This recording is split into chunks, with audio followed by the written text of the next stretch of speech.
জাতীয়করণ সহ ৮ দফা দাবি না মানলে কঠোর কর্মসূচির হুঁশিয়ারি দিয়েছেন এমপিওভুক্ত শিক্ষক কর্মচারীরা। বলছেন দীর্ঘদিন ধরে বৈষম্যের শিকার তারা। দুপুরে জাতীয় প্রেস ক্লাবে সম্মিলিত শিক্ষক সমাজের ব্যানার সংবাদ সম্মেলনে বলা হয়, চাকুরি জাতীয়করণ, নবম জাতীয় পে স্কেলে অন্তর্ভুক্তি এবং অবসরের বয়স ৬৫ বছরে উন্নীত করা সহ ৮ দাবি বাস্তবায়ন জরুরি।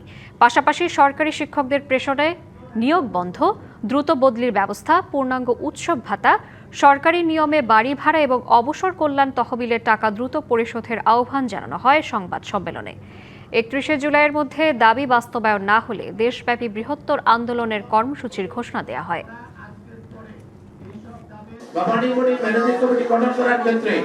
অবশ্যই এই শিক্ষিত অবসরপ্রাপ্ত শিক্ষক অথবা পার্শ্ববর্তী শিক্ষা প্রতিষ্ঠানের শিক্ষক বৃন্দরা গভর্নিং বডিতে সম্পৃক্ত হতে পারবেন।